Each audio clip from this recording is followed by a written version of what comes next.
जय माता दी दोस्तों। साल 2026 का दूसरा और अंतिम चंद्र ग्रहण 28 अगस्त 2026 दिन शुक्रवार को लगेगा। यह ग्रहण दुनिया के कई हिस्सों में दिखेगा। आपको बता दें कि सावन पूर्णिमा के दिन साल का आखिरी चंद्र ग्रहण पड़ रहा है और इसी दिन रक्षाबंधन का पर्व भी मनाया जाएगा। रक्षाबंधन के दिन लग रहा यह चंद्र ग्रहण एक ब्लड मून के रूप में दिखाई देगा। ज्योतिष शास्त्र कहता है कि सूर्य ग्रहण हो या चंद्र ग्रहण, यह पृथ्वी पर विभिन्न प्रकार के बदलावों का संचालन करता है। इसका असर हर किसी पर पड़ता है। खासकर जिस राशि में ग्रहण लगता है उस राशि को ग्रहण बहुत प्रभावित करता है। कुछ मामलों में यह अच्छा परिणाम देता है और कुछ मामलों में नकारात्मक परिणाम देता है। दोस्तों, जब भी ग्रहण लगता है तो उसका प्रभाव राशियों पर जरूर पड़ता है। आपको बता दें कि 28 अगस्त को लगने वाला चंद्र ग्रहण कुंभ राशि और शतभिषा नक्षत्र में लगने जा रहा है। इसीलिए जिन व्यक्ति की राशि या लग्न कुंभ है उन जातकों को चंद्र ग्रहण के समय खास सावधानी रखनी होगी। इसके अलावा जिन जातकों का जन्म का नक्षत्र शतभिषा नक्षत्र है उनके जीवन को भी चंद्र ग्रहण काफी प्रभावित करेगा। उनके लिए भी यह चंद्र ग्रहण कष्टकारी रहेगा। और बात करें बाकी राशियों की जिनके लिए यह चंद्र ग्रहण काफी कष्टकारी रहने वाला है, तो वे राशियां हैं कर्क, सिंह, वृश्चिक, मकर, कुंभ और मीन राशि।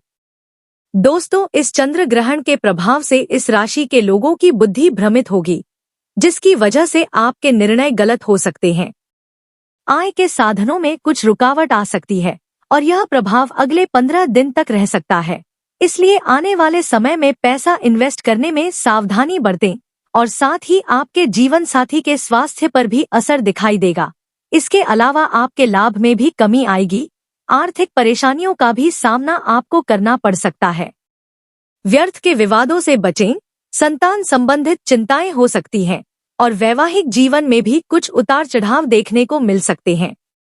साथ ही अपने स्वास्थ्य के प्रति भी आपको सचेत रहने की जरूरत होगी। इस समय आपके भाई बहनों से संबंध खराब हो सकते हैं और अपयश का योग भी बन रहा है। दोस्तों, ऐसा नहीं है कि यह चंद्र ग्रहण सिर्फ बुरा असर ही डालेगा, बल्कि कुछ राशियों पर इसका सकारात्मक प्रभाव भी पड़ रहा है। जिन राशियों के लिए यह चंद्र ग्रहण शुभ है वे राशियां हैं मेष, वृषभ, मिथुन, कन्या, तुला और धनु राशि। इन जातकों के लिए यह चंद्र ग्रहण शुभ और लाभ प्रदान करने वाला रहेगा। यह चंद्र ग्रहण इन राशियों के अच्छे दिन आने का इशारा दे रहा है।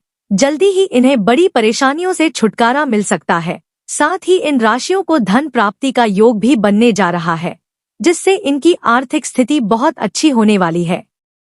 चलिए अब जान लेते हैं कि 28 अगस्त का चंद्र ग्रहण कितने बजे लगेगा।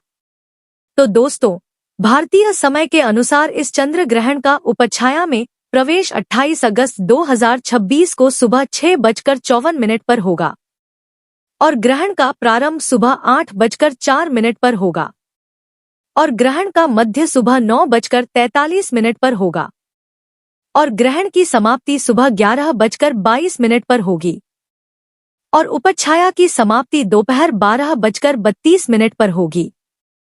कुल मिलाकर 5 घंटे 39 मिनट तक ये ग्रहण रहेगा। और अब बात करते हैं 28 अगस्त का चंद्र ग्रहण कहां-कहां दिखाई देगा। यह चंद्र ग्रहण उत्तर अमेरिका, दक्षिण अमेरिका, यूरोप और अफ्रीका के अधिकांश भागों के साथ साथ Vienna, Paris, Rome, Madrid, London, Berlin, Prague, Brussels, New York, Johannesburg, Rio de Janeiro और ब्यूनस आयर्स में दिखाई देगा। आपको बता दूं कि इस बार का चंद्र ग्रहण भारत में दिखाई नहीं देगा। चूंकि भारत में उस वक्त सुबह का समय होगा, इसलिए चांद पर ग्रहण दिखाई नहीं देगा। यह ग्रहण भारत के साथ साथ नेपाल, श्रीलंका, बांग्लादेश, चीन, जापान, ऑस्ट्रेलिया और एशिया के अधिकांश अन्य भागों से दिखाई नहीं देगा। चलिए अब जान लेते हैं कि 28 अगस्त के चंद्र ग्रहण के सूतक काल के बारे में। धार्मिक मान्यताओं के अनुसार जो ग्रहण किसी स्थान पर दिखाई नहीं देता वहां सूतक काल मान्य नहीं होता। 28 अगस्त का चंद्र ग्रहण भारत में दिखाई नहीं देगा, इसलिए भारत में सूतक काल मान्य नहीं होगा। इसका मतलब है कि ग्रहण के कारण भारत में पूजा पाठ या सामान्य धार्मिक गतिविधियों को रोकने की जरूरत नहीं होगी। रक्षाबंधन के त्योहार पर ग्रहण का कोई प्रत्यक्ष प्रभाव नहीं माना जाएगा। साथ ही भारत में सूतक काल लागू नहीं होने के कारण राखी बांधने या अन्य धार्मिक कार्यों पर ग्रहण की वजह से रोक नहीं मानी जाएगी। दोस्तों, ग्रहण के शुरू होने से पहले सूतक काल लग जाता है, जिसे शुभ नहीं माना जाता है। चंद्र ग्रहण लगने के 9 घंटे पहले सूतक काल शुरू हो जाता है, जो ग्रहण के खत्म होने के साथ समाप्त हो जाता है। तो जिन देशों में यह चंद्र ग्रहण दिखाई दे रहा है, वहां सूतक ग्रहण से 9 घंटे पहले लगेगा, जो ग्रहण के साथ समाप्त होगा। आपको बता दें कि चंद्र ग्रहण के दौरान कुछ नियमों का पालन करना बेहद ही जरूरी होता है, क्योंकि ग्रहण का प्रभाव हर किसी के जीवन पर पड़ता है। लेकिन गर्भवती महिलाओं को इस ग्रहण के दौरान खास सावधानी रखने की आवश्यकता होगी, क्योंकि ग्रहण का सीधा प्रभाव गर्भ में पल रहे शिशु पर ही पड़ता है। इसीलिए चंद्र ग्रहण के समय गर्भवती महिलाओं को भगवान का ध्यान स्मरण और जप करना चाहिए या फिर किसी धार्मिक ग्रंथ का पाठ करना चाहिए। दोस्तों, गर्भवती महिलाओं को ग्रहण देखना भी नहीं चाहिए। अपने गर्भ में ग्रहण की छाया बिल्कुल भी पड़ने ना दें। इसके लिए आप चंद्र ग्रहण के दौरान अपने कमरे में ही रहे और अपने कमरे के खिड़की दरवाजे बंद कर लें या उनमें मोटे मोटे पर्दे डाल लें, ताकि चांद की रोशनी आपके कमरे तक ना पहुंचे। इसके अलावा गर्भवती महिलाओं को ग्रहण के समय क्रोध नहीं करना चाहिए, किसी तरह की टेंशन भी ना लें और झुककर कोई भी काम ना करें। और एक बात का ध्यान रखें कि सूतक व ग्रहण के समय गर्भवती महिलाओं को भूलकर भी चाकू, कैंची या नेल कटर आदि का इस्तेमाल नहीं करना चाहिए। किसी भी लोहे की वस्तु को स्पर्श ना करें।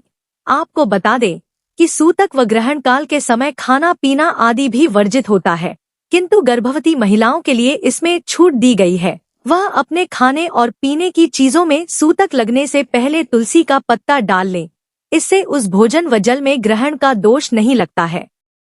इसके अलावा गर्भवती महिलाओं को ग्रहण व सूतक लगने से पहले अपने पूरे पेट पर गेरू या लाल चंदन का लेप लगा लेना चाहिए। इससे भी आपका गर्भ एकदम सुरक्षित रहता है।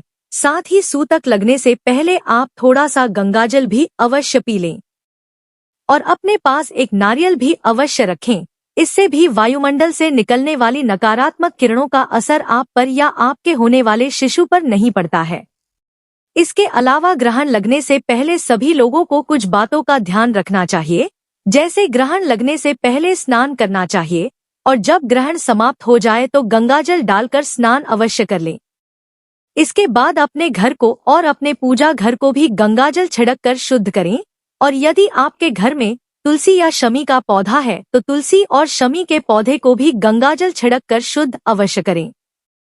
दोस्तों, स्नान करने के बाद आप यथाशक्ति के अनुसार दान दक्षिणा भी अवश्य करें, इससे आपको लाभ मिलेगा। तो दोस्तों, यह जानकारी आपको अच्छी लगी तो कमेंट में जय माता दी जरूर लिखें और अगर आपका कोई सवाल है तो उसे कमेंट बॉक्स में अवश्य पूछ लें और इस वीडियो को लाइक करें, शेयर करें और साथ ही साथ चैनल को सब्सक्राइब करें। धन्यवाद।